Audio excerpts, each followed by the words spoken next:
You get up and howl about America and democracy. There is no America. There is no democracy. We no longer live in a world of nations and ideologies. The world is a college of corporations, inexorably determined by the immutable bylaws of business. The world is a business. And I have chosen you to preach this evangel. For all my free market healthcare robbing, stock stealing, retirement fund fucking with niggas. Fuck you little credit card scamming, jewelry stealing, crack selling, liquor store robbing motherfuckers.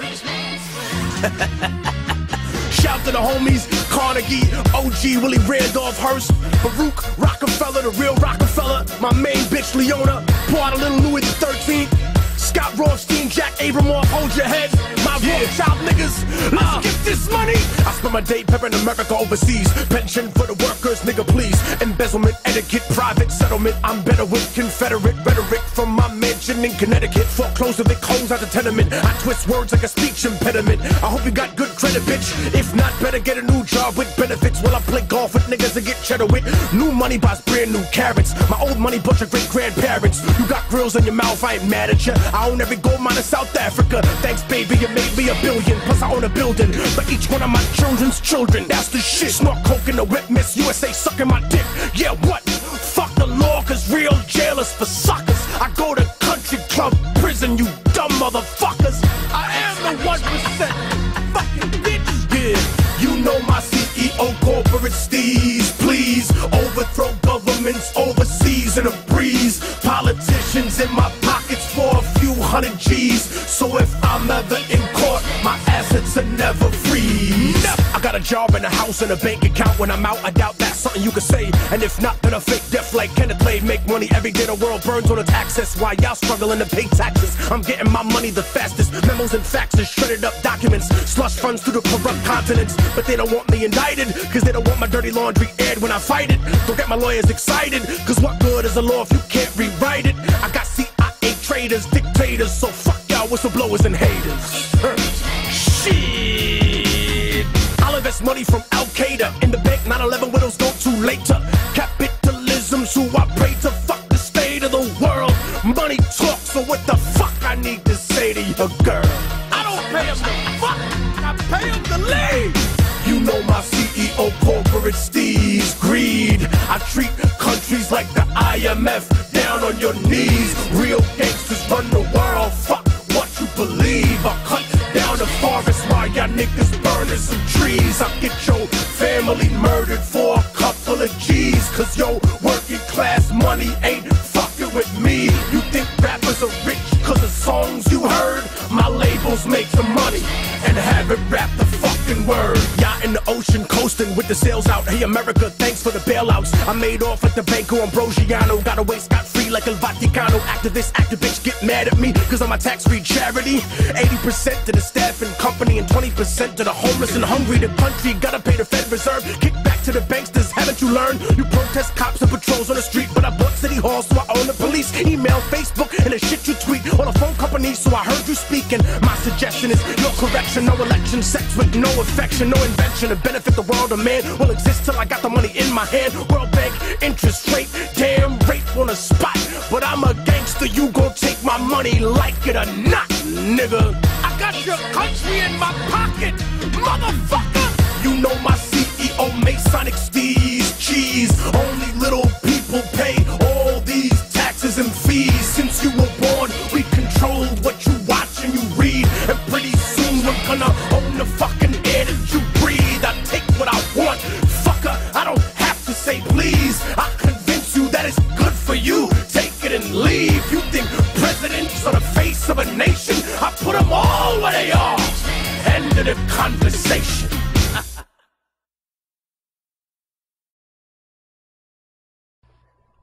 Hi folks, this is Alan Watt, and it is the 21st of December 2006, and how this year has flown in. and so much has happened, but things are speeding up now as we go into a new era.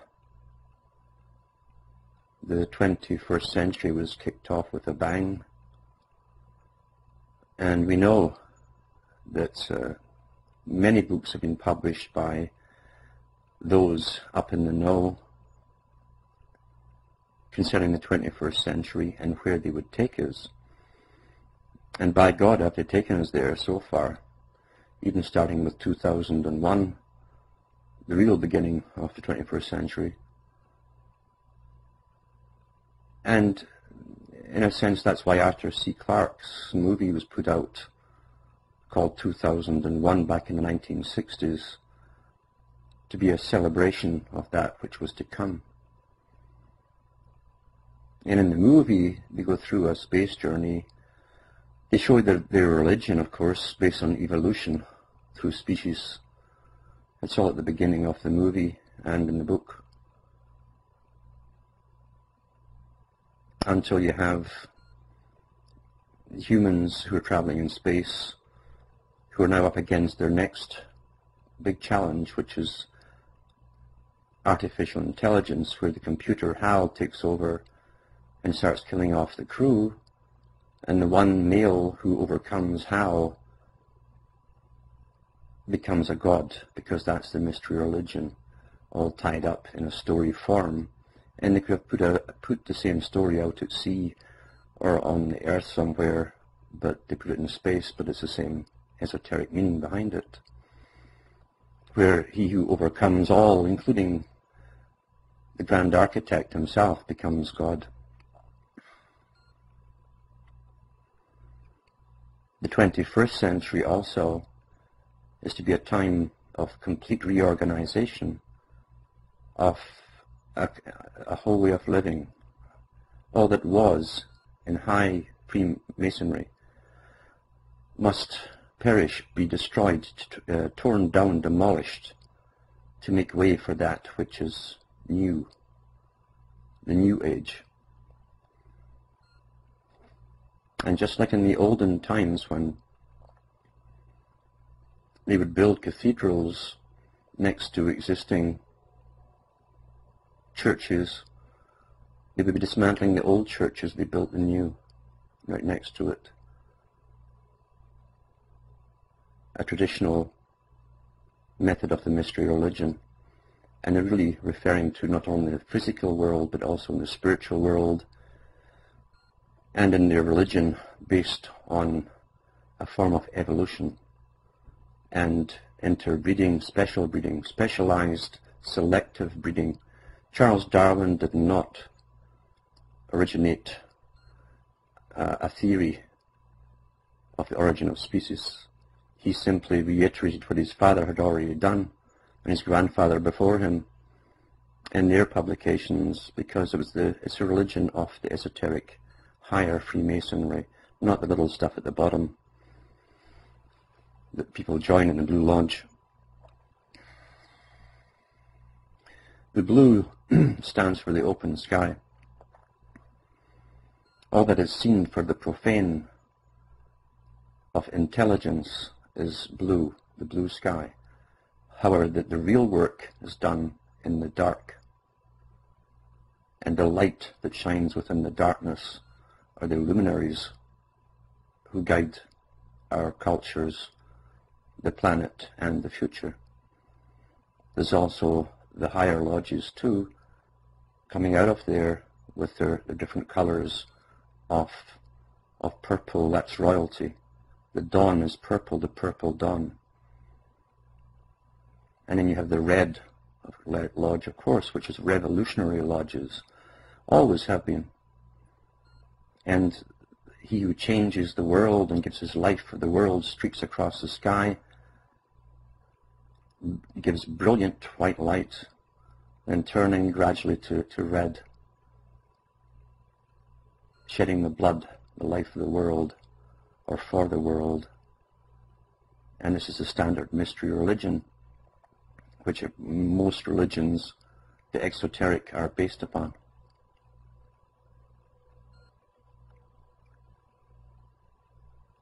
We have been guided for thousands of years,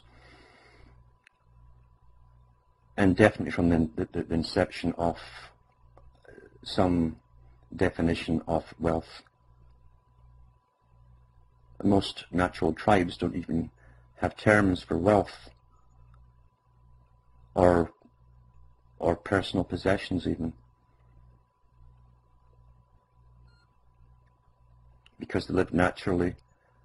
They didn't live in an acquiring economic system where the goods themselves have importance. And money is the key of all domination.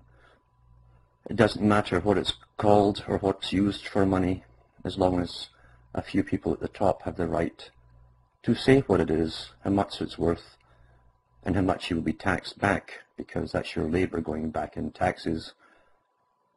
The upper crust then use those taxes to have standing armies and police forces and bureaucracies to dominate you. So money makes this world go around indeed. It's interesting to see some of the emails which come in concerning people's views. And one person wrote recently that he didn't quite agree with my take on money, and I think he was pushing the usual thing. A novice learns about the gold and silver from the Patriot movement and how it's lawful currency, and that's the stage this particular last person who emailed was stuck at. He doesn't realize that the same people who run the system today with paper money and IOUs and all the rest of it, regardless of the Bretton Woods Agreement and all the other agreements they went through, still, they ran the gold standard too. They still do. They own the gold mines, in fact. So to go back to the lawful money, you get the same bunch in charge, and it just wears out your pockets faster. There's quite a weight in that lawful money. And they again will tell you what it's worth, you see. People who still think that the government can take control of the corrupt money supply in the system by following the laws that were laid down really haven't got it at all. They haven't understood what's going on. Because the exoteric, even the constitution of any country is the exoteric. It's for the public consumption of how things are supposed to be. And never is, and never was. For those who want to know how the system works, go beyond Bretton Woods, go into the 1800s and see the big boys crash the gold standard 3 times in the late 1800s, rake in millions and millions of dollars in the US alone by doing so. 3 depressions in the latter part of the 1800s. And they were brought on by 3 bankers who planned it that way. And it doesn't matter what you're using, as long as they're in charge of it, as long as they put up a debt system, floating a big casino called the debt system, this casino of stocks and bonds where people buy your debt and want a profit from the debt, guaranteed to them by governments if they buy this debt. It's a big casino which is totally rigged. And who owned all the gold mines in the 1800s, 1900s, 20th century, 21st century? It's the same people. Look who put Cecil Rhodes in Africa to take over the diamond and gold mines, to find them all and claim them and stake them. It's the same people. And these are the same people who now issue checks to governments to print money and then demand real wealth back in return. Money has always been a con from the inception of it, because it's not a real worth good. It's a substitute for everything else. You must believe in a substitute. In fact, you must believe that it's more important than food or anything else that you could barter. And once you believe that, you've had it. Whether it's porcupine quills, seashells, quartz stones, gold, silver, or tin, it doesn't matter, because you don't have a say in how much the value is. Remember, value is only an idea. The price of something is an idea. And we're brought up in this system never questioning all of these ideas. We think they're real and concrete somehow, as though it's natural.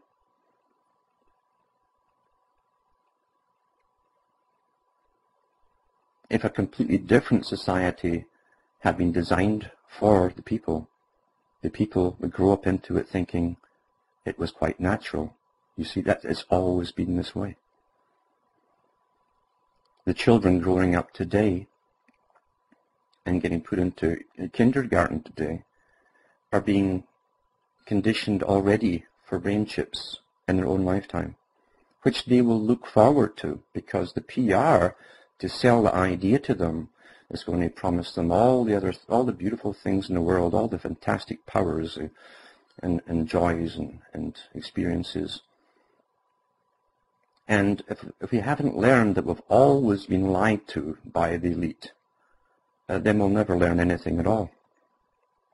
In the 1960s, the futurist think tanks were putting out massive propaganda, because at that time the income taxes started to really escalate as government began to duplicate and triplicate bureaucracies, tier upon tier upon tier of bureaucracies.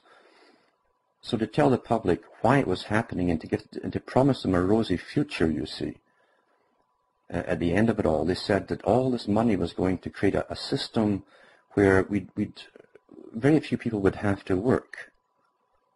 It would be a privilege to have a job to serve the people. And they even had sketchings all done in newspapers about this. Massive publicity stunt by the big futurist think tanks employed by the elite. And they said we were walking around with Roman togas and just sort of floating all over the place, discussing philosophy and passing time and how we'd have to find new ways to pass the time. We'd be so bored, you see. Well, that hasn't happened. If anything, yeah, the taxes all went up to work towards this system, but we didn't see the end result. We didn't see any income from it for the public. We see the system of totalitarianism being set up. We've seen massive police organizations being set up. We have seen children's aids become basically an army, another arm of government, a huge army, with all its rules, regulations, which they don't have to pass into law. They just write it themselves and it becomes law. It's quite amazing to watch this totalitarian system using our money, our labor really, because we wouldn't work for anything except the money that we've been taught to accept, to work for. It's amazing to watch it all come to pass. We buy our chains. We make and buy our chains ourselves. And all the time we're being told it's for our own good, or it's for a happy future, or it's for the children, and on it goes. With last night's talk I mentioned the brain chip, and where that really is meant to go, which is total control. There'll be no free thought, no individuality at all. In fact, you won't even be an individual sentient creature. You'll just be something which is programmed on a daily basis. A far cry from this Roman toga stuff, floating around discussing philosophy, as they told us, as they raked in all the cash and jacked up all the taxes back from the 60s onwards. But money is the key to everything.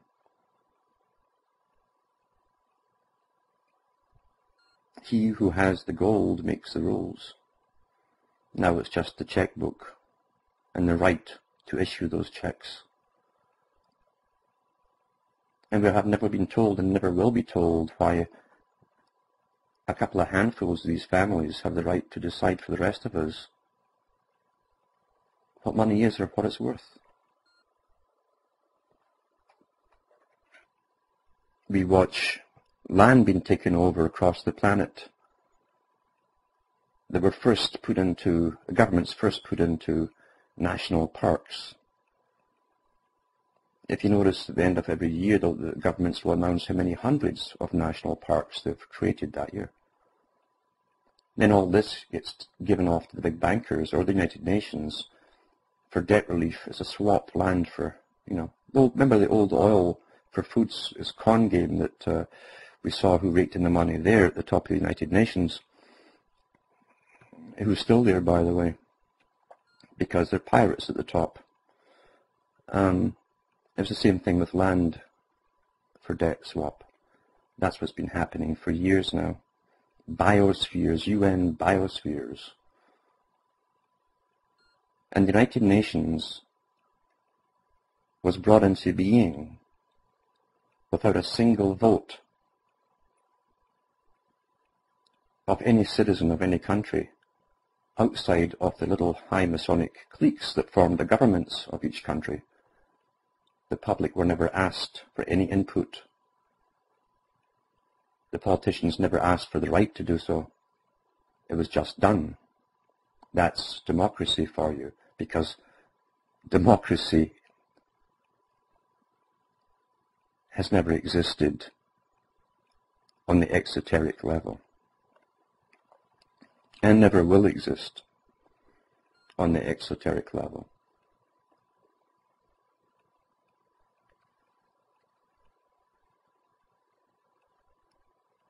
But for donkey's years, on shortwave and other US stations, there were authorized patriot stations,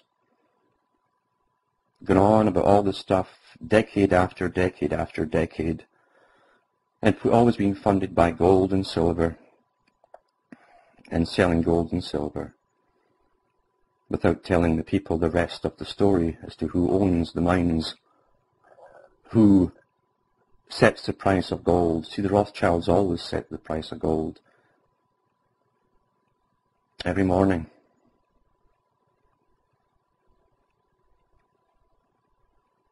And because something is declared lawful money, means nothing at all, because what is law? Law is an instant rule given out by a superior.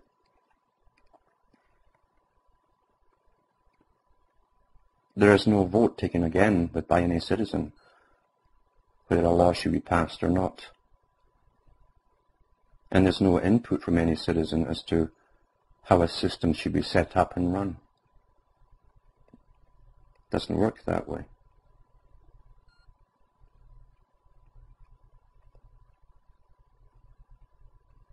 In ancient times in the Middle East, they counted their slaves. They had a head count. And we have words which come from that count. Many is one. Moni is from that. They're the same root. Mon was man. Moni. Because it's the output of labor that creates anything real in this world. Labor is the only thing which does it. Karl Marx did it right, because he was taught by the bankers themselves, who were the only ones who understood economics. With those who control money and who have gotten people to accept that money is a natural thing, which is most people on the planet today, wasn't always that way, comes another parallel idea of theirs. It's called progress. Now, progress can never be allowed to happen willy-nilly or by mayhem or chance. Power always looks towards the maintenance of itself down through time. So all big changes which come along are planned that way. The direction you grow up in and live through in your life, and your parents before you, and then your children after you, all of that's directed very carefully by those in combination with those who have money, the powerful, the elite, the old families. They direct the direction of the world. And the major wars in the world are all planned that way. They're necessary to get a change in direction and to amalgamate countries and nations into blocks, which then become united into bigger blocks and empires, which then are united into a global society run by a few. And the few are the elite in every country, every nation. They're all part of the club. Anyone who refuses to join is simply bombed out of existence under some pretext or another. War is an extension of business. Every war is an economic war. And it also is a takeover, a business takeover by force, but it's just business. And under all the guise of glory and patriotism and justice, all the superficial camouflage is meant to get the public on board, as pirates would have you say. Very common term today. All that's just meant to con you, and most people are conned very easily because the elite have archives of knowledge going back many thousands of years. And when you want the public to go along with anything at all, any direction change, whatever, any moral change, whatever, is just a matter of looking up the right mathematical sequence, the formula. And if you introduce the formula as it's been introduced before, and if it worked before in society, as the ancients, including Plato, said, it can be done again, whenever they want to, down through time. Just formulas. And so they use tribal instincts in time of war to goad us into fighting their wars for them, their business takeovers, their projects, their well laid out plans.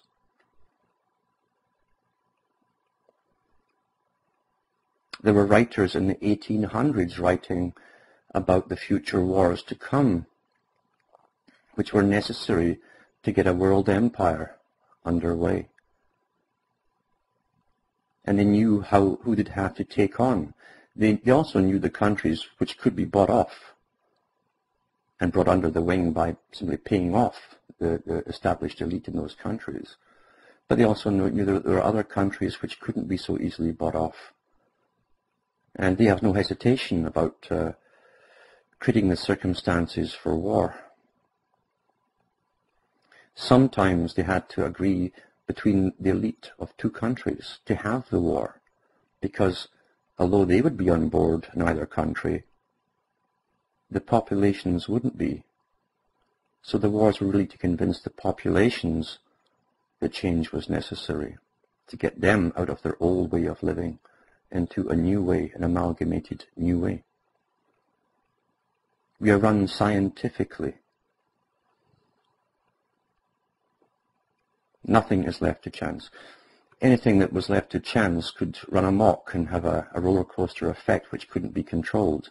So every major event on the planet has to be run that way, organized and planned and carried out that way. Some authors have tried to warn us, a very few, and they were persecuted, the ones who tried to warn us. I've said many times that those who come out of the FBI or CIA or MI6 or whatever and just blithely go on TV and radio shows discussing everything are talking all wet, because you cannot do that. They've all signed an Official Secrets Act, which generally continues for 30 years after they retire. And they know the consequences if they break the rules. And the best, well, apart from Kelly, who was killed in England, the best example we have is Peter Wright, who wrote Spycatcher, because Maggie Thatcher had him up in court, the High Court of London, the highest court in the land. And she seized the second book they put out, the A to Z of Spycatching. But in the first book, which did get out there, and he was charged for that too, he gave you all the clues you needed. He couldn't say that any more clearly without really being put up against a wall and shot with a blindfold on. He tells you he worked inside MI5 and worked with MI6. And during the 60s, when some major British agents defected to Russia, which no one has come out and told us why so far. I know why. But he clued in to who was doing it. And at the end of the night in MI5, 2 boxes were prepared. One went, these steel boxes with information on top intelligence. One went to royalty, to the Queen. And one went to the head of all British security. And the one main suspect who was the head of the British security at the end of Peter Wright's term in MI5 was the main suspect. And that was Victor Rothschild of the banking family. There's a book called The Fifth Man. Very interesting read. But Wright, in his book Spycatcher, tells you so much about the Rothschilds. And what Wright was cluing in on was there was another group above the Soviets and above MI5 running both sides. And that's when he dawned that the whole thing was a con game, and even those involved in the lower levels, and he classed MI5 as one of the lower levels, they had to believe it was real. The agents themselves, those in the Cold War, had to believe it was all real, just as the KGB agents in Russia had to believe it was real.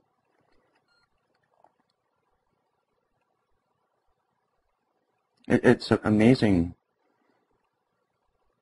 to see how we're all manipulated from a capstone. And when you're on one side of the pyramid, you don't see the other sides. You don't see them.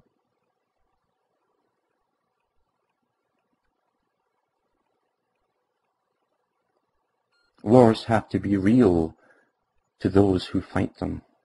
So they have real blood, real disasters, real slaughter, which convinces those who survive that all the changes that come out of the wars, well, it's necessary, we can't have that again.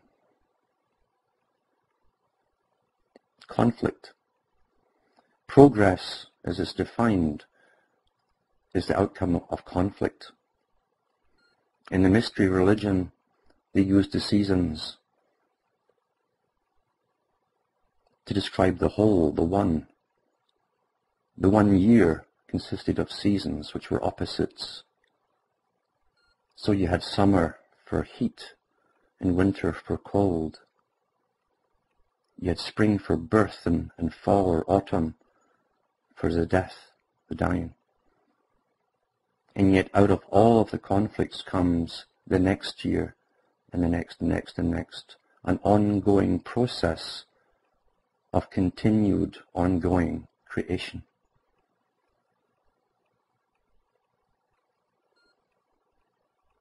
For every action there's an equal and opposite reaction.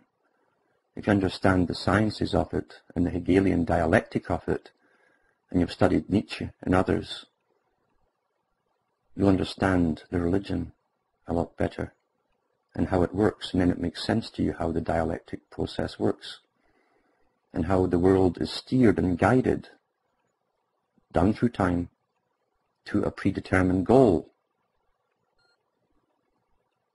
It's fascinating to me to watch those who break through the religion and glimpse the otherness of all of this. And some of them have a hard time too, breaking away from religion, saying, wow, my goodness, Revelations predicted the mark of the beast and how no one could buy or sell without the mark. How could that have been done? It's supernatural. That's how these revelations came. Really. When a system had been on the go already for thousands of years, an intense mystery religion, it was no big deal to have someone write down when Revelations was eventually put out there, and that's debatable when it was put out there actually. I think the Vatican didn't add it in until about AD 500 or even later. And it was taken out after that and put back in again and updated. However, that's how you con whole people, pull peoples into, well, there's nothing you can do because, you see, Big Yahweh planned it that way. It's God's plan.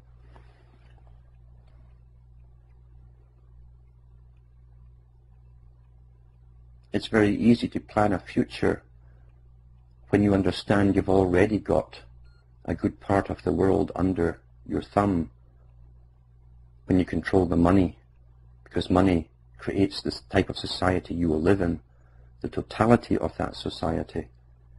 It then runs all the power structures underneath you to control that society, and it controls everybody within that society. And you can hire standing armies, which you couldn't have before if there was no money.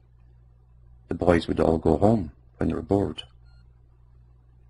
And with the standing armies, you can conquer other countries and rob them too, and force them to use the same moneyed system. And as I say, it doesn't matter what the money happens to be. Power dictates what it is going to be.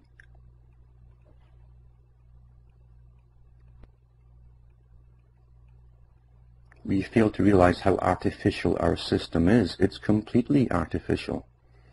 We don't even know what normal was anymore. It's so far removed from it. We have no records of normalcy. We can watch so-called primitive tribes, those that still survive in little isolated places in Borneo or the Amazon, who are totally self-sufficient and who don't need anybody's system to help them out. The world could fall apart tomorrow as far as the financial system goes, and they would carry on like every other day. They wouldn't lack for anything, since they weren't dependent on anything outside of what they could make themselves or gather themselves. Yet we have been told they're primitive, prime.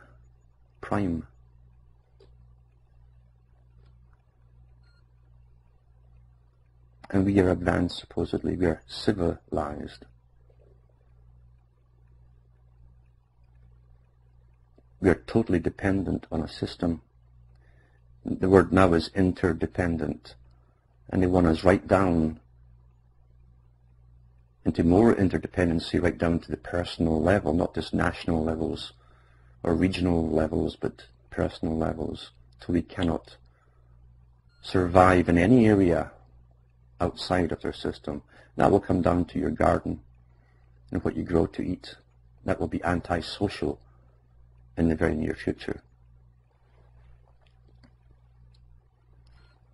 We've watched them take over and create the artificial system to warm your houses, and oil and electricity, and the con games they've pulled there.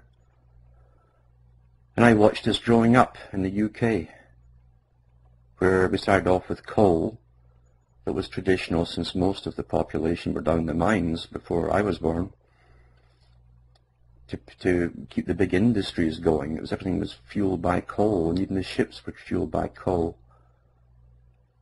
for the war machines, the battleships, when Britain ruled the world. And so coal was plentiful, although it was still expensive for the guy who dug it from under the ground, the miner.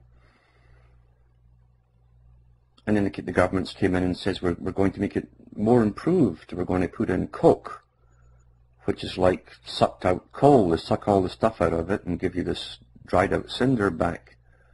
And all the fireplaces throughout Britain had to be remade by the taxpayer, and sometimes you'd put in cash as well on a personal level, to these special fireplaces inserted to burn the coke, which burned differently from coal.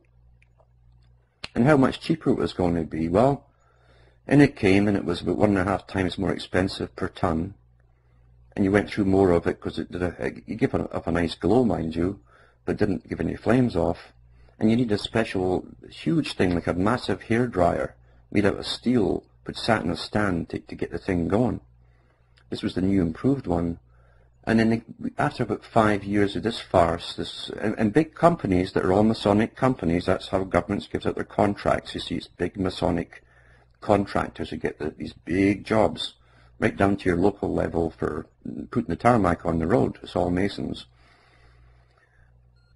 big companies came along and said, well, we can make it even better. We can give you gas. No, before that was electricity. Electricity was going to be so cheap with all the nuclear plants. And then, sure enough, everybody said, well, gee, yeah, they've given us these prices, it's going to be cheaper. So everybody converted to electric heating, and we're told to get off-peak electric heating. So you had these big things in your living rooms, about 6 feet long, these big boxes, tin boxes filled with water or oil, and they had bricks in them to maintain and hold heat. So it would heat up during the night, and hopefully it would give off a little bit of warmth all through the day. That was your off-peak, until that doubled in price after about 3 or 4 or 5 years after it was installed. Then we went to the next move, which was going to be natural gas.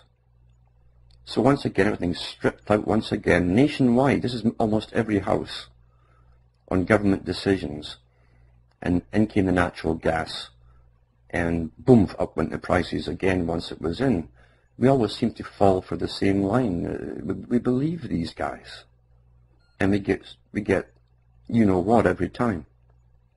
And now the same farce has been going on through North America. We watch the same farce here, what's going to be the next fuel, what's better and better. But the fact is they've got us all off wood, almost, and coal, which is plentiful in the coal-bearing areas, until we're on their system of oil, gas, and they're trying to pass laws so you can't burn wood fires anymore, because your little wood fire is polluting the earth.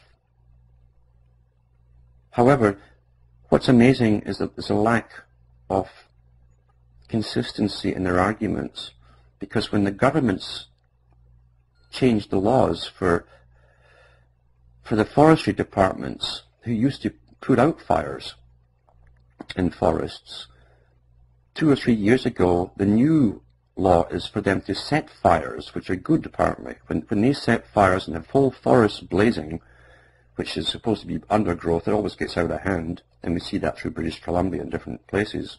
But that's the new policy. Overnight, they changed the law. You don't stop fires, you start fires if you work for the Ministry of Forestry. So you see these thousands of acres going up in smoke, black smoke, but the government, when the government does it, is good smoke. When your little chimney does it to heat yourself, that's bad smoke. And this is what they try to give us as logic. You see, when there's no logic there, there's another reason, always, always. Always.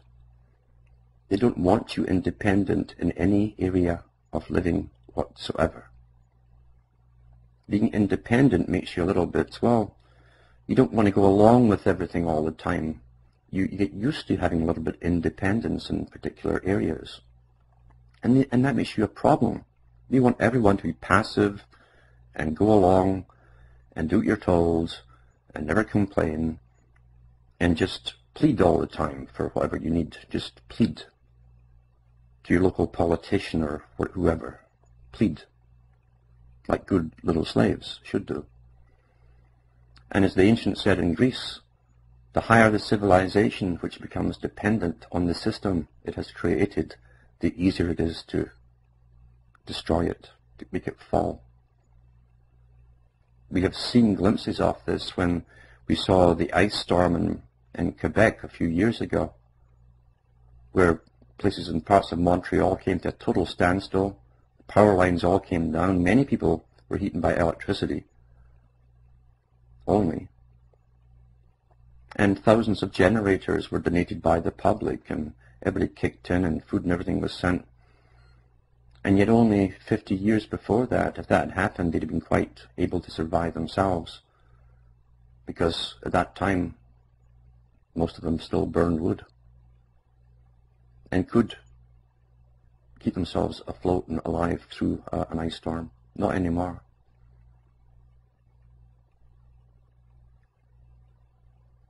So being interdependent makes you more prone to, when a crisis occurs, you'll be down on your knees pleading for help. A hopeless case. And most folk, when the good times are rolling, don't mind this at all. the conditioned consumer out there. They can just rush back and forth between different shops and buy. Credit cards galore, as though there's no tomorrow, because they have no memory of not so long ago when you couldn't get a credit card without collateral to back it up.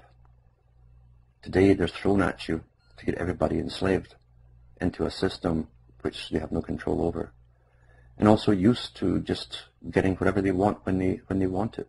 Not so much need it, but when they want it.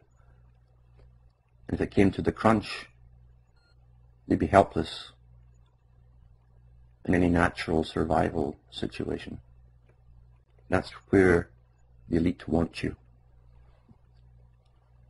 Cities are at the mercy of the system. And that is why the biggest proponents of the system are those who live in cities. They will stand up for that system as long as that system is taking extra care of them. The history of cities, which are called the beehives according to Plato, where they would create an unnatural system and then use those people within that unnatural system to control the rest of the world, has been going on for a long, long time. Ancient Rome didn't just fall with the various Vandals and the Goths and Visigoths and etc., plundering them. There was also a massive uprising by the rural people who were being taxed out of existence to pay for the luxuries of those within Rome and all the publicly funded events, the daily events like bread and circuses, to keep them all happy as they went down the tubes in their perversions and deviances. The rural folk had had enough, and that's not the first time that's happened in empires and histories. Today, the cities and the city-states released a new form of city-state we have.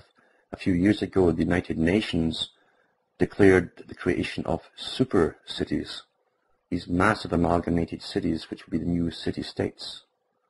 And sure enough, in the provinces, which are just states in Canada, were taxed mainly to pay for all those who live in the cities and all the things they need in the cities and all their infrastructure and all their massive sewer systems and water supplies and filtrations that they have to keep updating all the time. They can't pay for it themselves because they're paying so much money in taxes in cities already for all the other things they really don't need, like new government buildings and etc., and statues and events. So they have to tax all the rural people to pay for it all. In the last week or two, there have been articles in the newspapers in Canada, which is staged. Again, the articles are staged at the right time and spoken by the right people, but they're about the new poverty in the rural areas because of the high cost of living and taxations. And also over the many years, they've been closing down little hospitals from the 1980s onwards. All the small hospitals that used to service rural areas have been closed quietly down. In Canada, Bob Rae was in Ontario when he started doing it. He kicked off the ball to start that for Ontario, this great hero of the working poor, who's now running for the Liberal candidate for the head of that. But he would wear any stripe he was told to.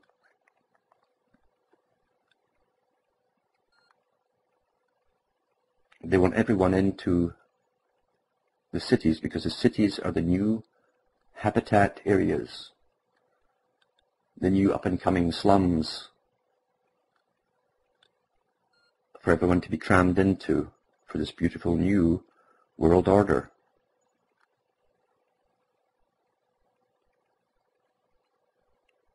Where you're observed, controlled, and so on. It's very much like Hong Kong, parts of Hong Kong. They had high-rises and they had all these shacks built on top for the poor were living on the top. And they're always being burned out because of the shanty towns that they had on top of these big high-rises, squeezed together like sardines. China has put up massive cities for industries to be populated by the rising middle classes and the management system. And the rural areas there are being squeezed like crazy too and put under. Same old story always.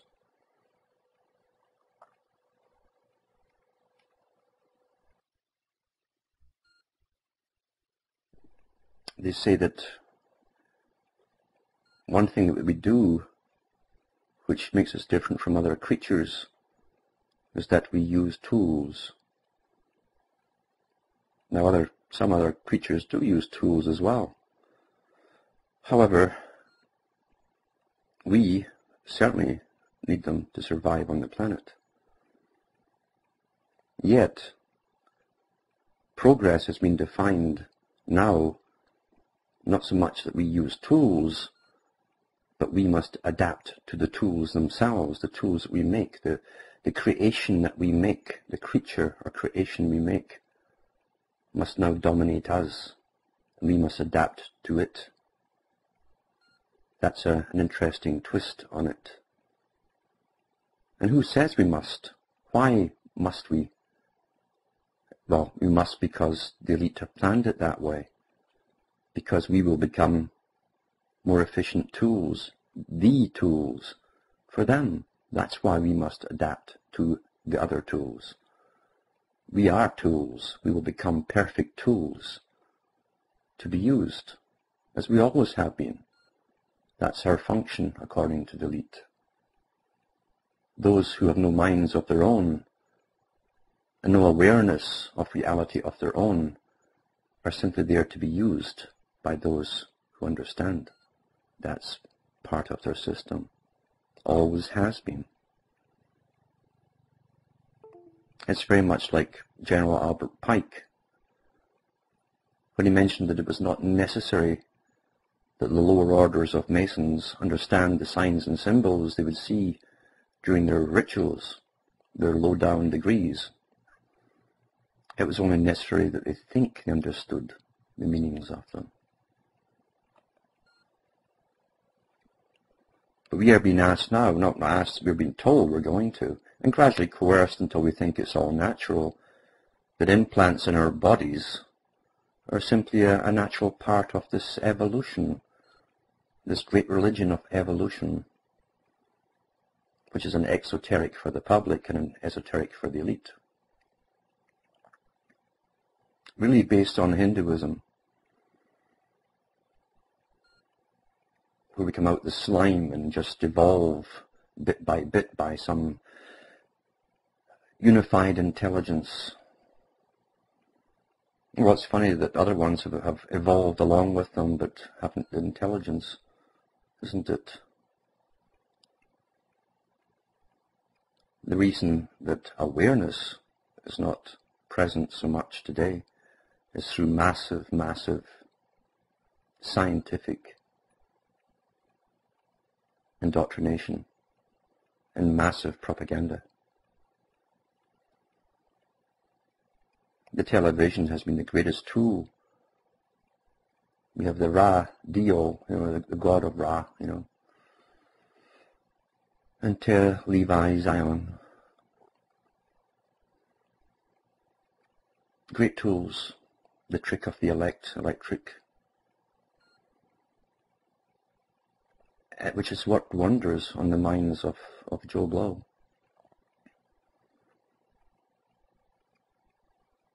There are some excellent books out there and studies that have been done, mainly in the 60s and 70s, on the effects of television on youngsters. Psychologists were observing this very closely.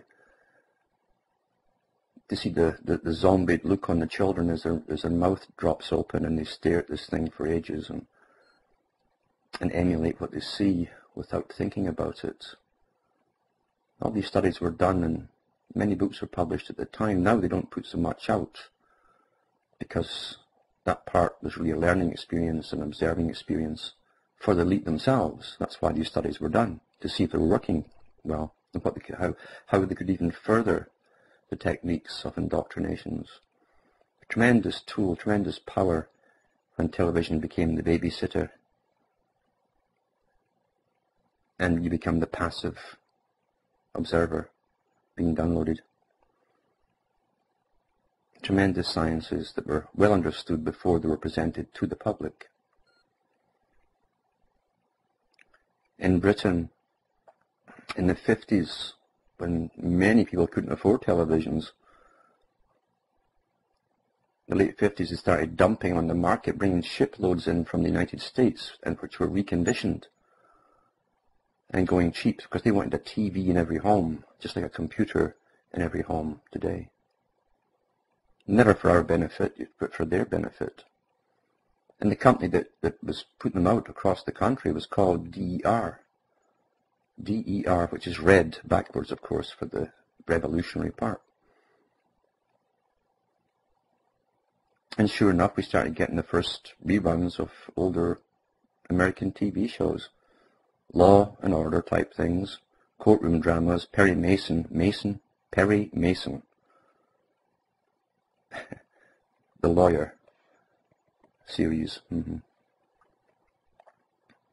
in hospitals, which would then indoctrinate us that injections were good, and put yourself in their hands because they know what they're doing, and you can't question medicine. It's an ongoing perfect science, and they could direct our lives for us. It's all part of the propaganda. Law, courtroom dramas, and hospital dramas. That's how we're indoctrinated.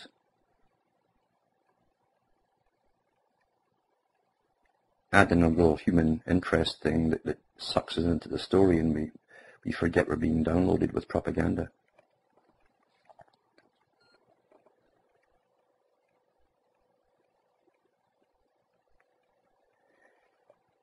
And as this particular time progresses that we're living in, the speeding up process towards their goal, which is a window of opportunity, as Mr. Rockefeller said himself.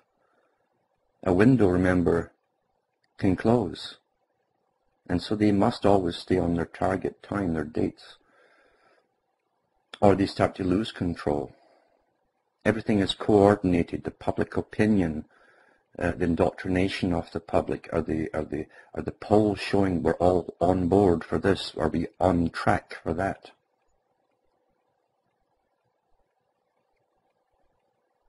And that's the technique that's been used on us. Always. But everything meshes so perfectly together that if one thing's out at any particular time, that window can slam shut. And so you see the need for them. You can see that it's not a panic, but it's definitely the big iron, the velvet glove is off the fist. And that's what we're seeing today. With police forces, militaries, all getting ready to control public crowds, mobs, in case there's some kind of riot because of whatever, who knows what they've got planned. But that's all part of this process. Everything must come off on the dates that they have ready for them coming off, or they might start losing control. And all the speeches that will be given to the public for every possible scenario, which will be given over radio and television, have already been written for every possible scenario. Most won't ever be used, but they've covered every base, because every move on the chessboard is planned before we even see the chessboard. That's how power keeps control of itself and keeps a hold over you. We must always be aware of this system and how perfected it is. Thousands of think tanks are employed on a daily, ongoing, full-time, yearly basis, going over everything that could go wrong with this agenda, this plan, and ways to counteract it. All possible scenarios, like a battle that's never taken place yet, are gone over. All reactions are gone over to make sure they never lose control. And that's not a big deal when you control all the money. Money's nothing. They make it out of thin air. It's not hard to do when you control the whole system and you have everyone's energy taken from them and put into a thing called money.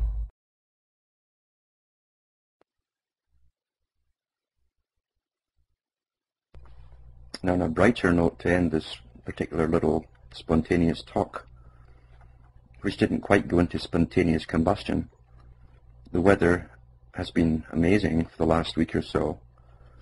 The snow vanished after about a week of rain. There was fog every day, and I hear it's the same in Sweden right now, so I guess the Northern Hemisphere is getting the same weather pretty well. And I'm sure if they give us a real whack of cold to follow, the media can go into actual conversation type thing and that they get into beside that big time. I saw you on Jamie's Browns. I wanted the link. He's like a Jamie's Browns. Jamie's Browns. That was so. Yeah, I guess I'm not too surprised that he had absolutely nothing to say. I was like, is that the real Jamie Brown or the fake one? Because like he just was like, I don't know. I don't know. Jamie Brown. I don't know. I don't know. It's like, okay, well, can't really debunk something you absolutely have no clue about. That was funny.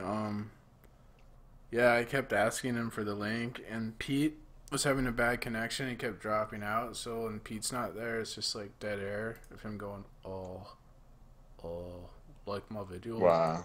And he was asking people to join the panel, and I like kept begging him to send me a link, and he wouldn't do it. I don't know why. I wasn't even gonna like talk about Flat Earth. I was just gonna like hang out, shoot the shit. But he's afraid of me for some reason. I don't know. Yeah, he's pathetic. I was actually thinking about going on Sanchez because I finally hacked the link. This I don't know what's going on. There's this encryption thing that's happening, where these links are like, yeah, they're like super fucking long. So you have to put it says no RD at the end and put no RD equals 1, and you can go in. Yeah, but it's full right now. They're fucking. Weird.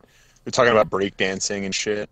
Like, he had a Flat Earth Open debate last night, Bro Sanchez, and I clicked on the link, but yeah, it was not working. So I have to put what no RD equals 1, and that should work. Yeah, it like I don't know what's going on with it, but it's like this encryption that they started doing when you paste it in chat or when it's in the description, and like when you finally put like go to site when it says like it's not a safe site or something, you actually get what looks like a more close to the link, and then at the end of it said no RD. So yeah, I just put equals 1, and it works. Alright, I'll try that.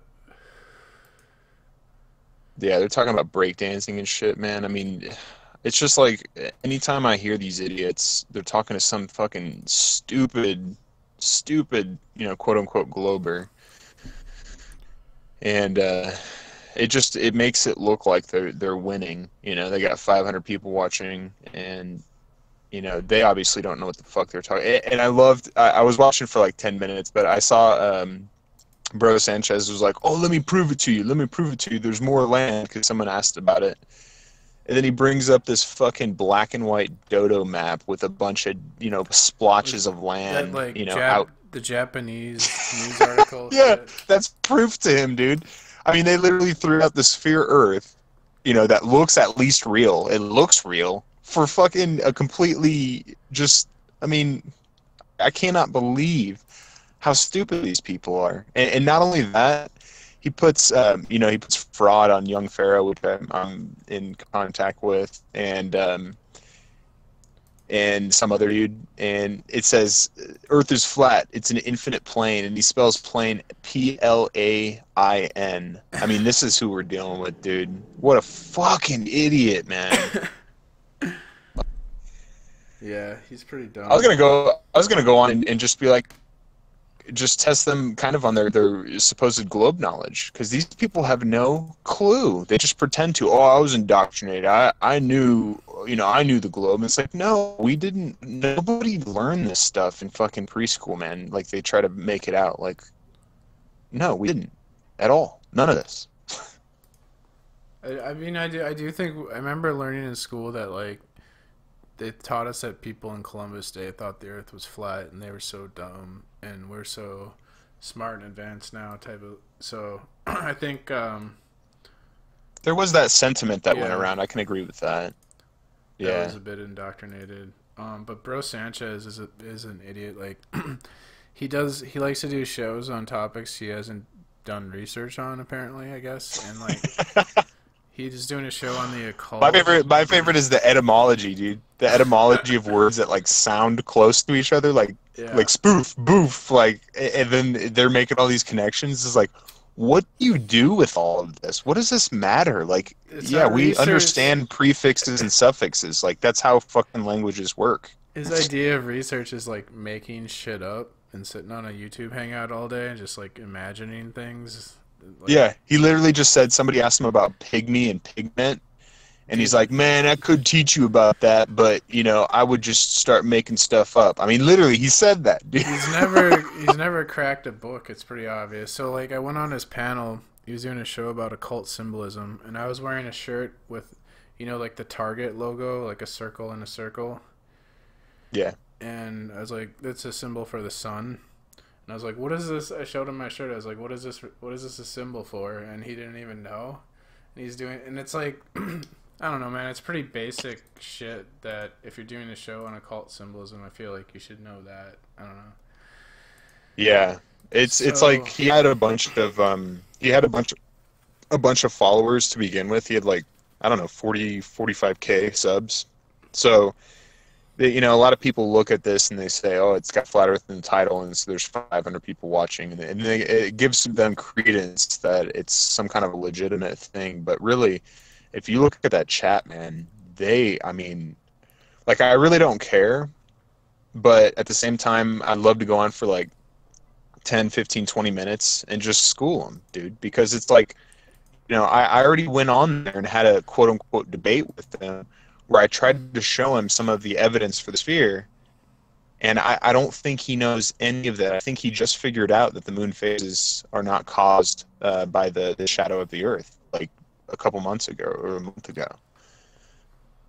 So yeah, he's not a researcher, man. Fucking joke. Did you I went on Nathan's show today. Got pretty pissed off. Like Nathan was being kind of a dick to the Cat Earth guy who was trying to have a discussion with Riley, which Riley is the worst. And like Yeah, I was in Cali, and I'm kind of a nice dude, and somebody was having car issues, so I had my Bluetooth headset on, and I was helping him and listening to that. you listened, did you hear me? Like he was like talking about confirmation bias or cognitive. Yeah. What was it? Yeah, It's confirmation bias. Yeah. It's sort of similar to cognitive dissonance, right? It's like sort of the same thing. And Somewhat, yeah. yeah, I mean, was I right? Like I thought I nailed him on that, because it's like for us to have, as a globe earther, to have confirmation bias, we would have to ignore evidence of the flat Earth, which there is none to even ignore, right? Like what the Beautiful. hell? Yeah, beautiful. Bam, wrecked Yeah. Oakley. Well, he's like, "Oh, you know, I'm trying to be unbiased and stuff," and then he'll play like a video, and that video Oh, that and then he played that video, and I wrecked him on that Yeah. too. I've seen that video, and he must have strategically left out the part that at the very end where the guy's like, and yeah, this is in the Bible, and this is, you know, he was talking about like Oh, yeah. it's confirmation that it's a geocentric Earth, basically. So it's like, talk about confirmation bias. That dude. video is like the guy talks about some facts, and then he asserts all this shit at the end, right? Yep. So I was like, Yep. "That's what the hell is that?" Yeah, and they're taking an experiment. This stems from like people who believe we live in a geocentric universe. Really, is they take an experiment that's about light propagation and tie it into like the Earth, whether the Earth is moving. That doesn't. How do you even do that? The experiment isn't about the Earth Yeah. moving, it's about light propagation and moving through the ether, which Well, it was also called Aries failure, and Yeah. it's kind of like, he expected this and failed this, but at the end of the day, does that mean his experiment was correct? in what it was trying to portray. And you know, there there's so much more evidence that it's helio or geo, but the thing is they're conflating two, and they're conflating the flat Earth with geocentricity, and that's what I tried to get on to Kath about the other night, because it's like, you need to make a distinction that these geocentric and geocentric beliefs are, you know, have nothing to do with flat Earth. Okay, Yeah. People like Santos Bonacci really make me scratch my head when he knows all this astrology shit. But like, did he not figure out that there's two celestial points and how the actual stars work?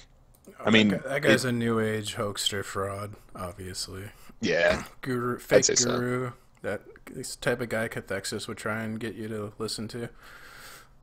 Absolutely. Yeah. And you know, maybe I was a bit harsh on Kath last night, and a bit harsh, but it's like they're trying to make this idea very romantic, and it's not. It's lies. Cathexis acts like there's like two legitimate viewpoints when there isn't. So I don't know why he does that. That's really frustrating. And he tries to make it out like, you know, oh, we're testing things epistemologically, and we're trying to, you know, figure out what we really know, and it's like, no, 95% of flat earthers have just taken a dogmatic approach on it. That's it. I'm really annoyed how I constantly hear him trying to downplay like Freemasonry's role in this shit. So like, I did some research recently, and like modern Freemasonry got together in like the 17th century to challenge the authority of the Catholic Church. And really, like, you look at all the corporations, all the leaders giving Masonic handshakes and gestures, like, they're very like, Masons are more powerful than governments, and like, it's one of the most powerful religions, secret societies. It's something I don't like to touch, because I have a feeling that some of this stuff is placed in front of us for us to kind of point the fingers at. So, you know, would these Freemasons have books out in the public where it shows these hand signs and all this kind of stuff, and then, you know, presidents and all this kind of stuff do it? Or is it just a ruse? Or, you know, I don't know, man. Because if you think about it, like, it is true to say that like 98% or more of Freemasons are not doing nefarious things. So they have like this cover, if it is true, for like, oh, it's just a old dude, good old boy club kind of thing. And it is, for the most part, you know? But like, to pin things on them just because of hand signs and all this stuff, I've never been about that, in my opinion. It's just like there's things that are going on that are we can observe. Yeah, I think there's besides like hand signs. I think there's better evidence which I can find. I don't know. I need to do more research into it. But anyways, during that flat Earth debate, it was really funny. At one point, Riley always tries to get you on, like, he tried to get me to present evidence on the spot or something like who's prepared to do that. That's just it's just an asinine thing to do. He's trying to like one up you or whatever, make you look bad. And at one point, I was asserting things or making a statement, and he started questioning if, like, how do I have evidence about what I was saying, while he was screen sharing a Wikipedia page that was, like, basically agreeing with what I was saying. Like, what the fuck, dude? You know what's funny is I was going to see, I was going to go to YouTube and put it in PMARS and see if there's anyone even in the chat. And yeah, Nathan Oakley. what came up, I put PMARS in Google on accident, and it comes up with Procurement and Capital Works, ACT Government. It's like some kind of a group or something called PMARS. Did you ever know that? No. Yeah. Exposed, bitch. Yeah, dude. What an interesting thing.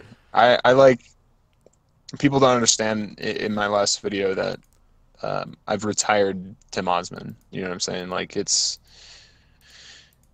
not me. But as far as the flat earth goes, I don't see myself spending much more than 20 minutes as opposed to maybe a couple hours a day in it. You know, if I can go on and shame Bro Sanchez, like, that's fine. funny to me. So I'm gonna do it, dude.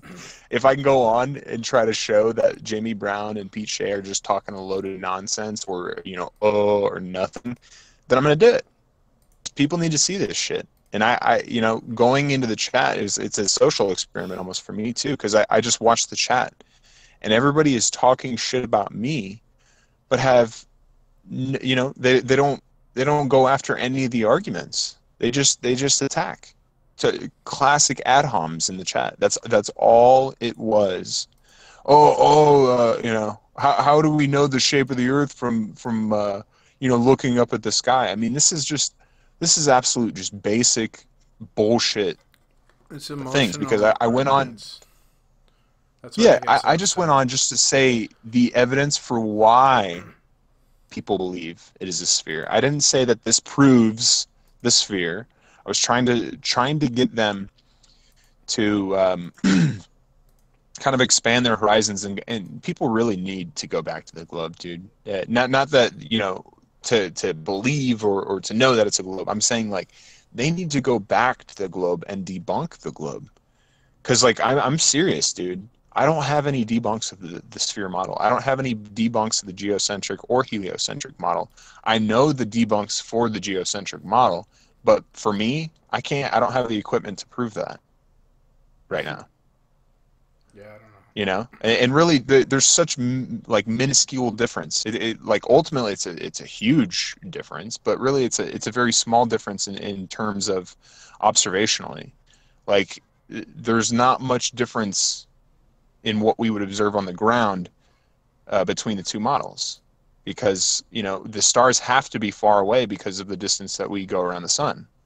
But if everything came around us, then, like, logic kicks in for me, and things start to really not make sense. And Kath with his geocentricity and stuff, it's like, well, do you believe that there's, like, ice crystals in the sky, and do you believe, like, the classical geocentrism?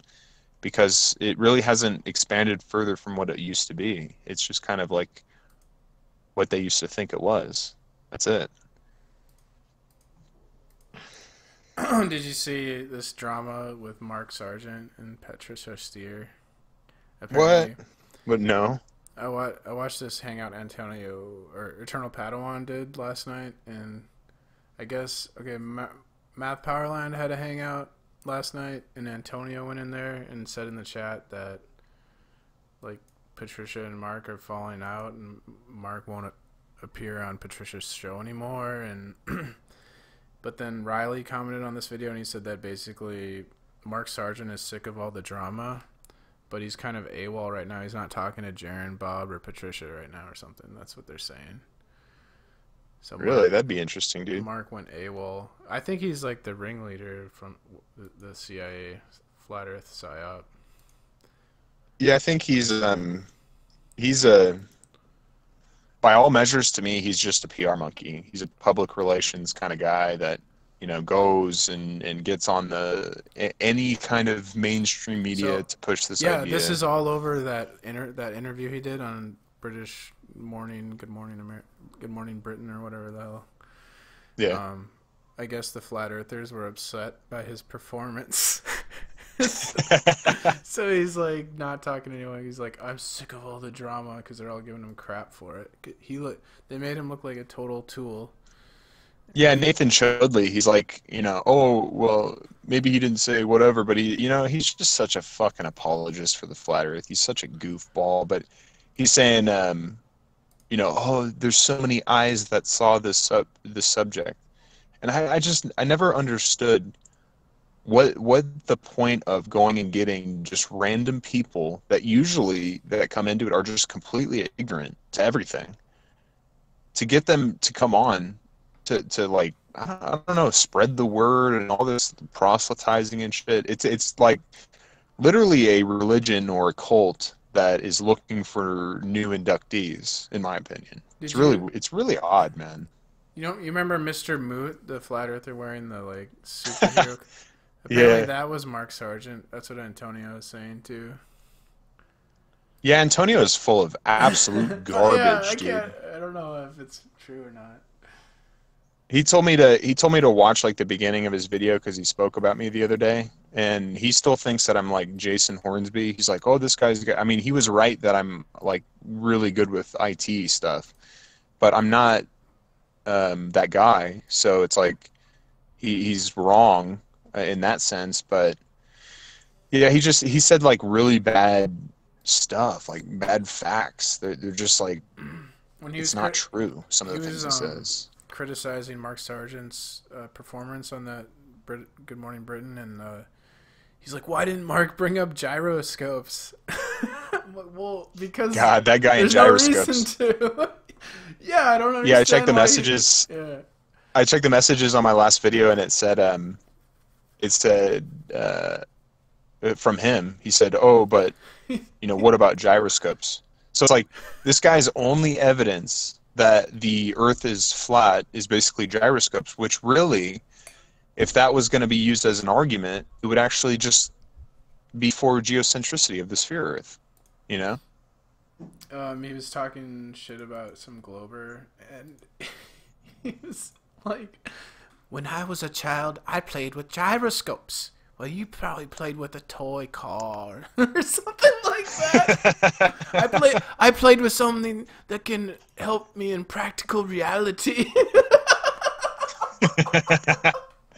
Yeah, he plays with them. Like that's what he What says, kid- that he plays what with kid them. like played with gyroscopes? Like, what the? I mean, I Fucking guess. none, unless their dad was like, I don't know. Yeah, that's. I mean, so I can stupid, probably dude. remember as a kid seeing a gyroscope and messing with it for a few minutes or something, but I don't remember I don't remember it replacing Nintendo or anything. Wasn't it interesting that a ring laser gyro was supposedly provided and for Globebusters, and it proved the ether, and so he's going around with mechanical gyros saying that it proves a flat Earth. I mean, how stupid is that my guy? God, yeah. Riley questioned What me it is, saying what it he is was he's a anti- narcissist. Oh, yeah. He's a Well, narcissist, dude. All the YouTube content providers kind of are narcissistic. Most of them, like, very rarely do I see a content provider that's not narcissistic.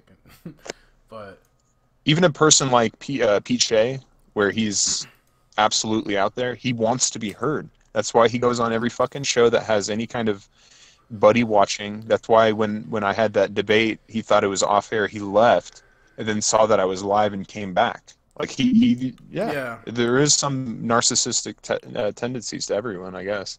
he was on. Yeah, he did the same thing. Sort of like he came on a hangout with me because he wanted to be live and be heard by people. Basically, he doesn't really care how he comes off, I guess.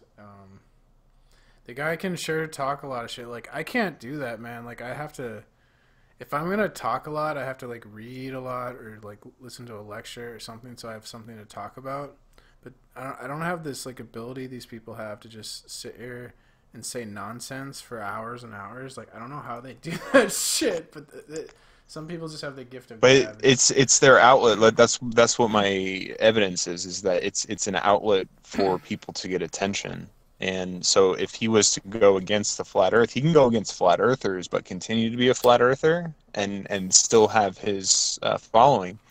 But if he went against it and said, "Oh yeah, this is good evidence for the sphere that there are two celestial points," or any other number of things that we've been going on ad nauseum for whatever years now, he would just be dropped. And then would Globers come over and watch him? No, he knows this. He's got to stay a flat earther. He has to. Yeah, I don't know. Like, if you're That's the trick of it, man. if you're a flat earther, you're allowed to just say all this crazy shit, and What World D won't question you. But if you're a Glober and you're talking about Agenda 21, What World D has to have you prove all this evidence for some reason. But if Pete Shea says all this shit, it's like no one like asks him for evidence. Yeah. And shit. 60, 80 people watching Pete Shea going on and on about absolute garbage, dude. None of it. And that's what I tried to prove to him today. He's like, "Oh, this is whatever. This is just bullshit out of a book and all this stuff." And I'm like, "No, this is empirical facts. You can go check yourself. What you do is just make shit up, dude. Completely. In a nicer way, I guess." My alter ego, my new guy is going to be very nice to people. Just kill him with kindness, dude. Just kill him with kindness, dude. That's what I tried to do to Yvette, but then she banned me. Yeah, I don't go over there. I don't. Yeah, I can't. Oh yeah, I went on. You know, I went on that panel. Dude, Lewis was like getting to the point where he was just bullying. Like I'll bully like Anthony Riley because that guy's a dick, but I'm not gonna bully like average flat earther I've never met on a panel. Just like just because he's a. Because we know, man. No, because we know. Well, we understand the conspiratorial bias. Yeah. We understand what they've been through, what they've seen, the evidence that they've been provided. There's nothing that really a flat earther can tell me that I haven't heard from another, live hangout or whatever. So they don't know that when they talk to me, most of them, And this truth guy is another example of that. Where it's like I sit down, I try to be nice with him. I try, very calm. This is just evidence of the globe and whatever. And by the end, I'm a shill. I'm a fake person.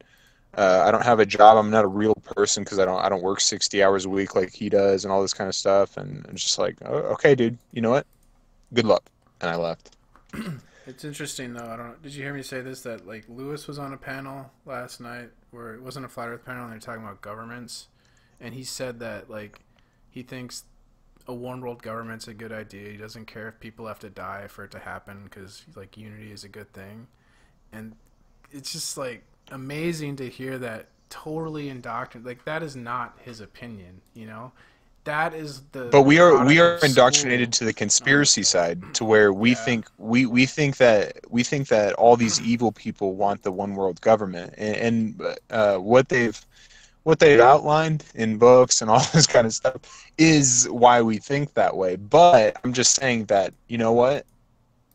a one world government could be a good thing. It could be, but it's not as planned. It's not going to be all peaches and cream, dude. I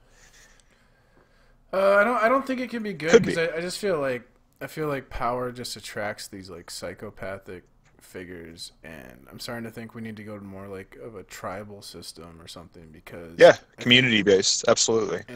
Absolutely. In any system with like centralized power, and I think we even have to get rid of money because money leads to this whole thing. Like I think money's been around for so long. Like people don't realize how artificial our environment is. I think it's really fake. It's not.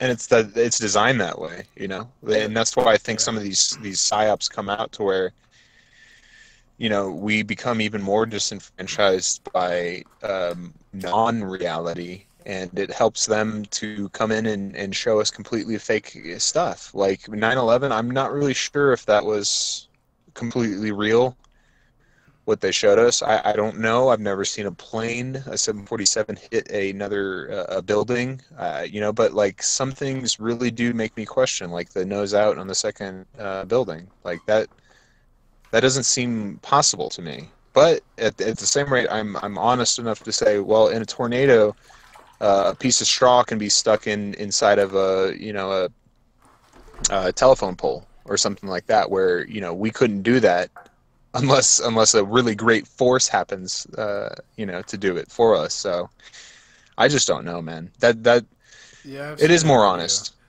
It's not totally definitive. The nose came out. It could have been like debris and shit being blown out in the shape that was similar to the nose. I don't know. Well, that's the thing, is it's like the physics of we've never really seen before, to where, that could have been a pocket of whatever taking the shape of what is hitting it at extreme speeds. I don't know, but it does look odd, is all I'm saying. And how they came down looks odd. And all the story behind it is odd, I think Silverstein and all that shit. Yeah, they controlled all the talking points, though, to focus on things that weren't, like, so concrete, like the way the buildings, that it didn't look right and stuff like that, when we should have been, like, talking about the plan for the new American century and, like, the anthrax attacks, which got linked in the mainstream media back to the U.S. military. That was... that was another still, fucking hoax, it's dude. Buried. People still don't really bring... Because, like, that one got actually linked back to the military, Like, that's something that's hardcore that you can take to people. Or, like, the stuff with the baby incubator hoax in Yeah. the first Iraq War. Like, there's some really hardcore like facts and evidence that expose things, but But like the thing they is control the it's so talking the points news. to, Yeah, like, the news is so saturated. It's so saturated that people literally have a mind span of like a week. Like, Yep. how many people really care about fucking Vegas or anything anymore? I mean, that was like a huge deal that just happened that, it really needs to be investigated. Really does. Yeah, people's like they forget real quick the stories that And they don't were care. a month ago. Yeah. Yeah. And they don't care because anything that's not mainstream is deemed as conspiracy theory, and we both know why that's so loaded, Yeah. and that's just part of the problem. Is That's like, this is what's weird about the whole debate with flat Earth, is that we have people that are really like almost mainstream cucks that have the best information. But if you if you want to talk to them about 9/11 and stuff, they're going to tell you about box cutterists. Yeah, and I tried to I used to go on like Ed and debate those guys about 9/11, and like pure he would always try to get to the debate to like why the towers collapsed, and like that's all he wanted to talk about, and I wanted to talk about, like things that were more hardcore that I could prove. And Yeah. it's, they can't really handle me like when I start like quoting books, and like I quote, that's why I like to quote mainstream sources from academia. Like, what are they going to say to that? That's a conspiracy theory? You know, It's like, no.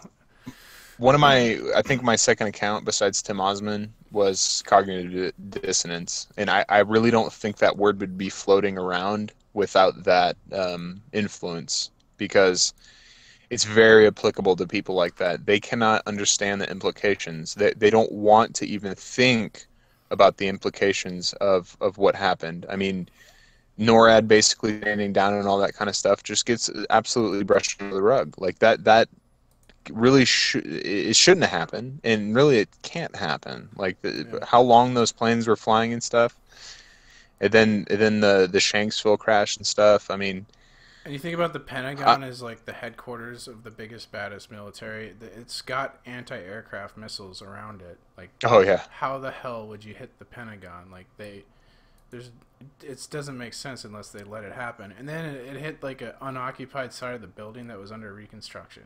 Like, come on.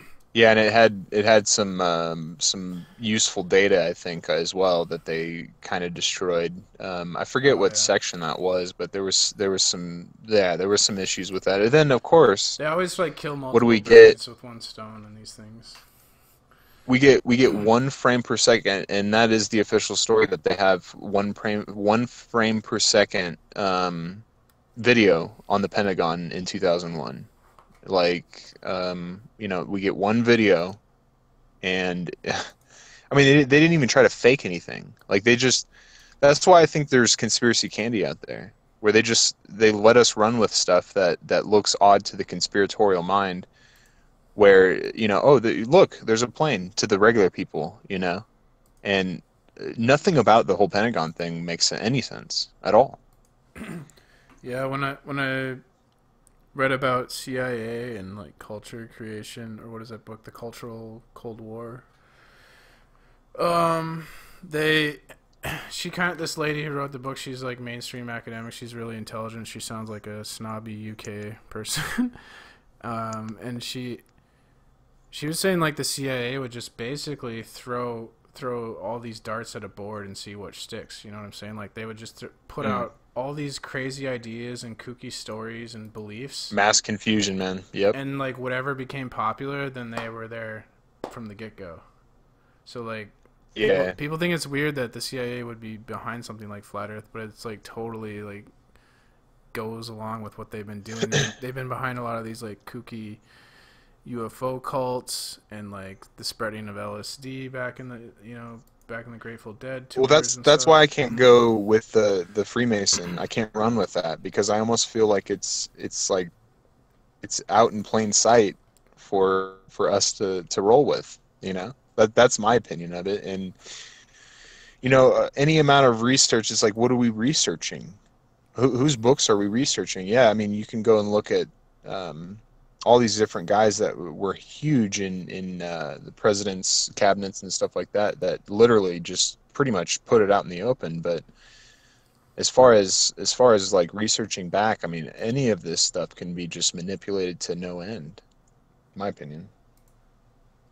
Yeah, that's true. That's why I kind of stopped like looking into things back in the day, because I Yeah. realized that like yeah, information all really it's really heavily controlled or diluted, so it's pretty much impossible to know the truth.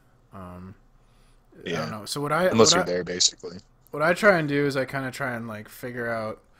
I like to look at propaganda, right, and I look at the messages and opinions they're trying to put into other people, and then I look at myself and I think about like maybe I know that there are things about me that are brainwashed, you know, like that have been programmed into me, and I have these opinions, and I don't know. I think knowing where your opinions come from can be helpful in learning more about yourself. So that's something I've tried to do.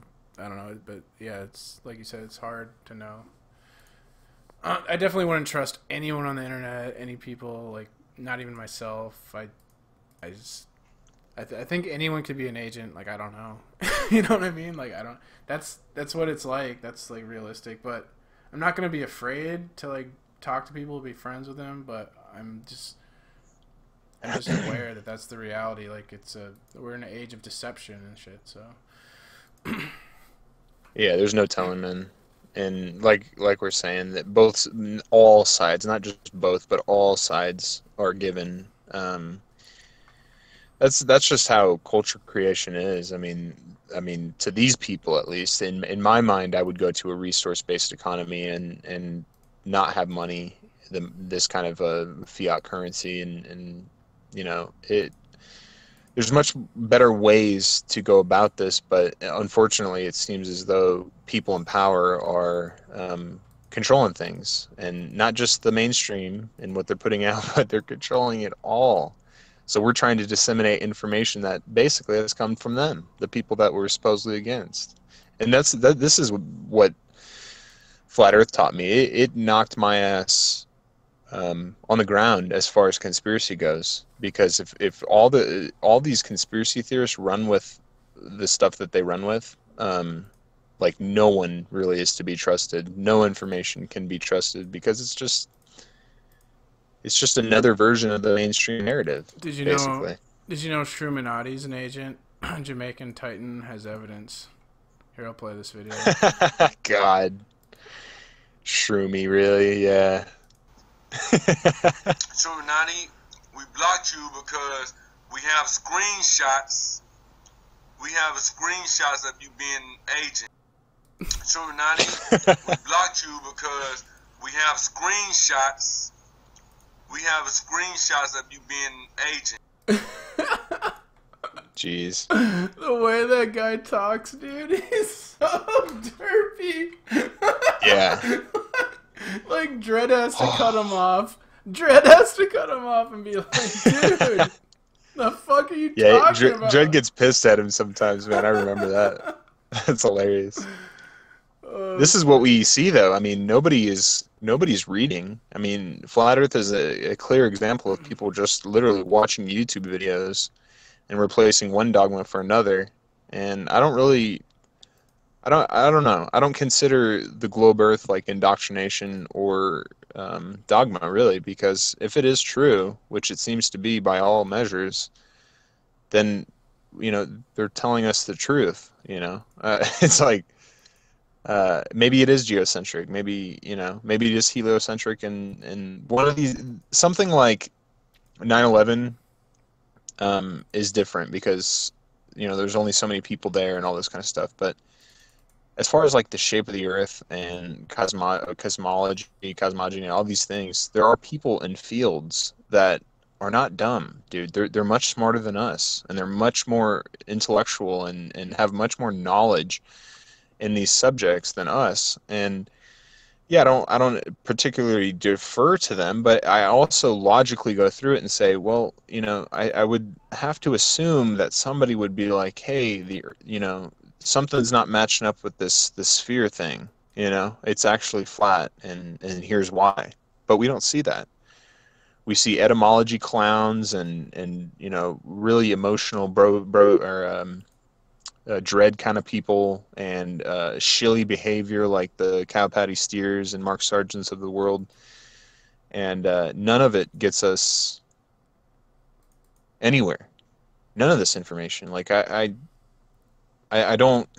I want to walk away, but the thing is like I said before, if I can find entertainment in going on and shaming them with my knowledge, say, like, I'm gonna do it because it's funny to me. It's funny. These people think they have it so figured out, but they don't know the fundamentals. They don't know the basics of what they're teaching us, and just goes to show how deluded people can get in the conspiracy realm.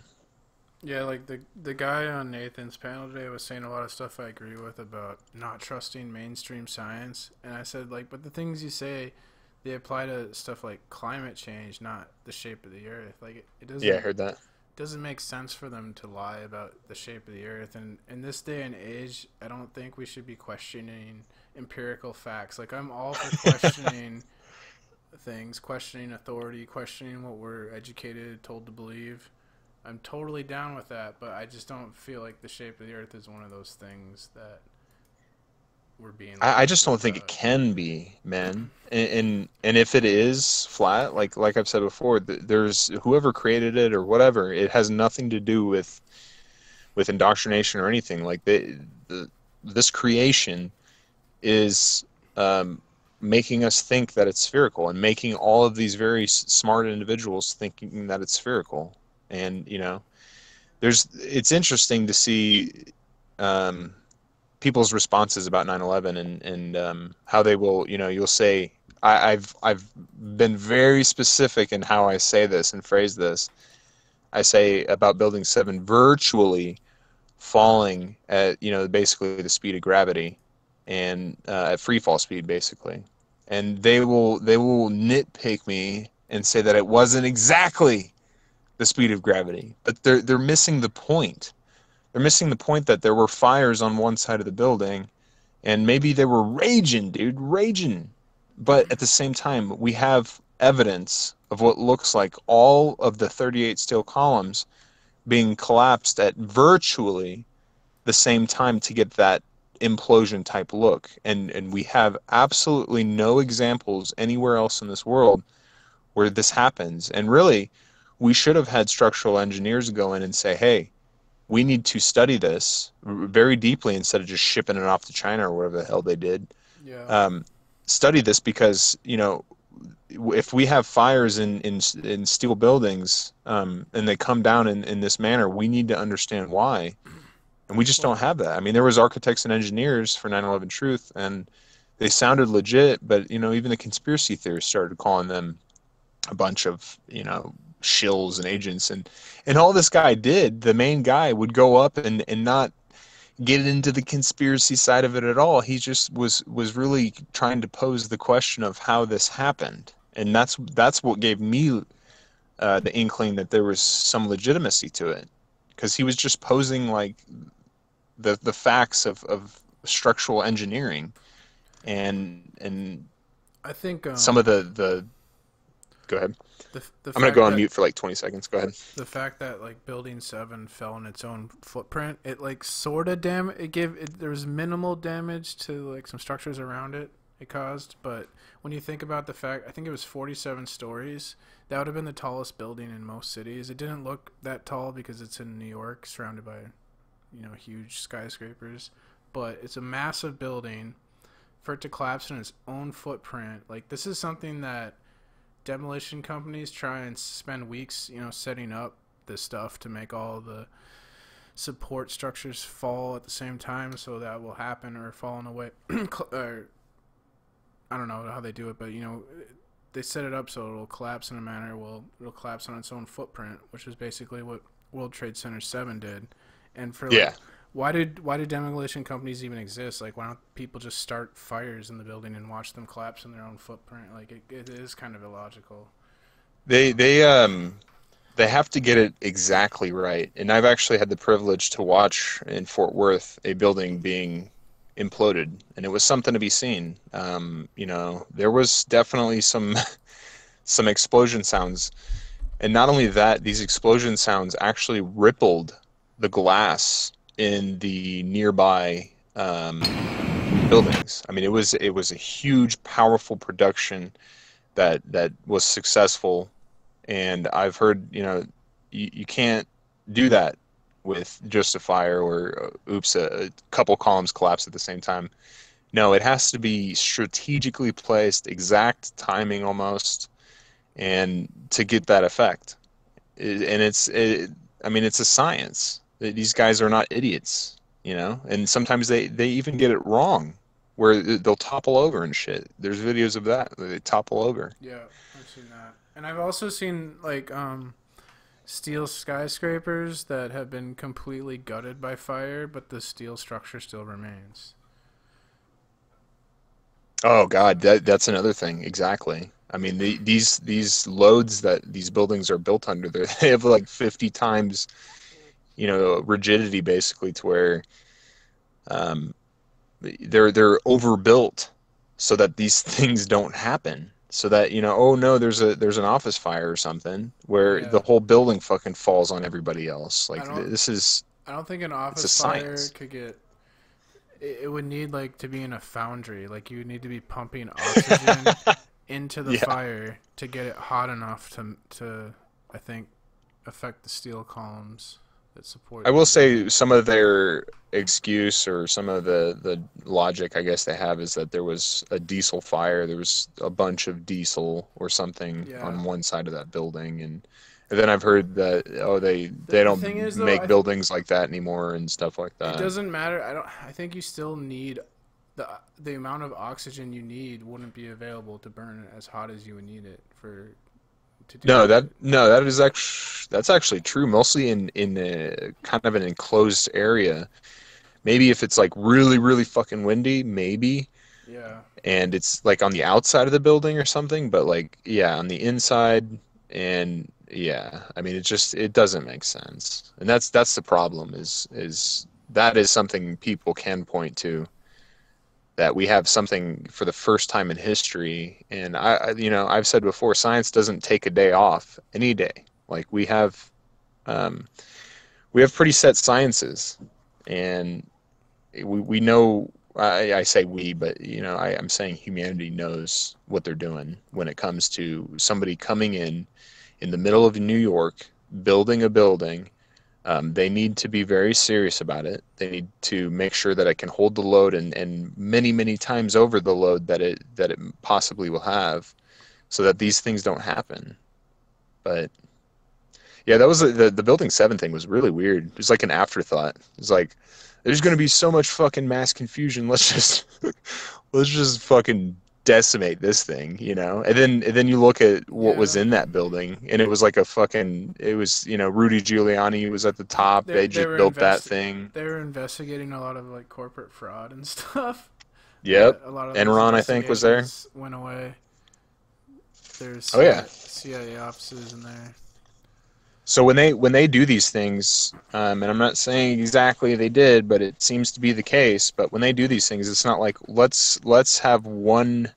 We want this to happen. Let's do this. I mean, it's like they're playing like 40D chess, man. They're like, okay, so if we do this and this and this, we can accomplish this goal, this goal, this goal, this goal. Like that's what happened, you know. I mean, the Patriot Act could be a good excuse for why they did 9/11, and you know, we need to make these brown people look bad so that we can go to war with them, so that these all these weapon companies and stuff can make money. And that's another thing. Has anyone ever heard of conflict of interest? I mean, my God, the vice president was the, you know, chairman of what was that weapons company that made fucking millions and millions of dollars overnight.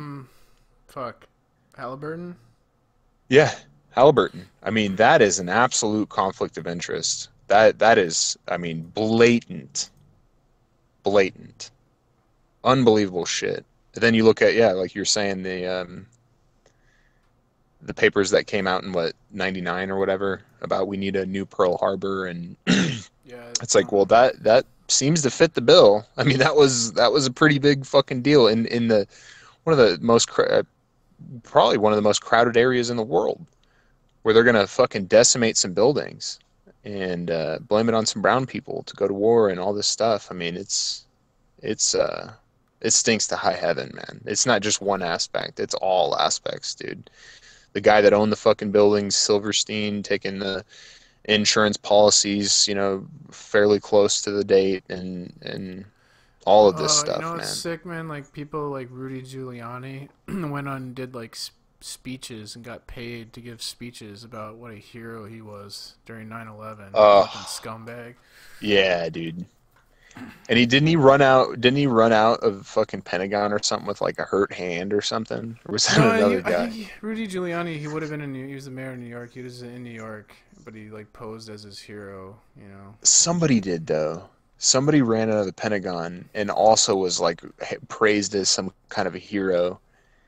And they had just changed like the order of operations for like how the military can react or something. And some of those guys, like the vice president and stuff, they could not be contacted during that whole event. So it goes so deep, and I haven't even really looked at 9/11 stuff in a long time. It there's something like very surreal about watching those videos from Yeah. 2001, because I remember I was in like eighth grade or something like that in computer class, and as a kid, an ignorant fucking kid, I was like, oh good, those business people, whatever. I had no idea the implications and what was going to happen. And right when it happened, about a couple hours later, my mom came and picked me up, and basically was crying, and your brother's going to go to war. And none of this stuff passed my mind at all. When I saw that, you know. And she took me out of school that day, and I remember going home and just watching different angles. And I mean, it like almost gives me chills, man, to even watch it still to this day. It's just a miraculous, not in a good way, but just a feat of amazingness that took place. Like, that is crazy, dude. That whole day, man. Yeah. Unbelievable shit. Uh. Yeah. Oh fuck. Well, man, I should. Yeah, I gotta. Lewis, I heard, yeah, I'm probably about to piece too, but Lewis the other day was saying that I owe him multiple apologies. And then when I was talking to Cathexis, I haven't been signed to this account, but I get like, oh yeah, yeah, like he was loving me talking to them like that. And Hackett is something else, dude. That kid is something else. I'll just tell you that, man. I mean, I met him, and it just wishy-washy as fuck. Like, we were gonna go camping, and then we went back to my car, got all the camping gear. Then he didn't want to. Then it was just like, he's like, I'm gonna drive back, and then I think he's bipolar. Truthfully, I think he's got some issues or something. But Yeah. wow, he makes us all look bad, dude. But yeah, it was good chatting with you, man. Yeah. Later. Yeah, you too, bro.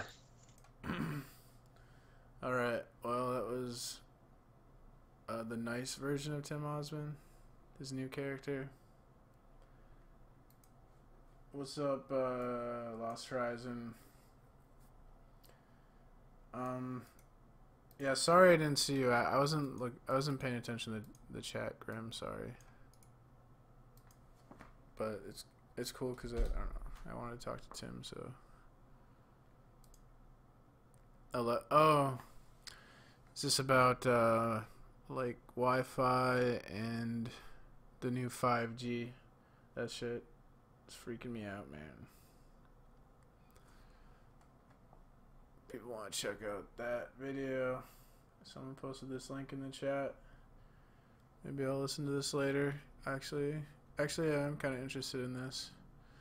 Natural health expert and Mercola.com founder Dr. Joseph Mercola interviews Dr. Dietrich Klinghardt on the dangers of electromagnetic fields and how chronic exposure is contributing to high rates of chronic disease. Thanks, Debbie.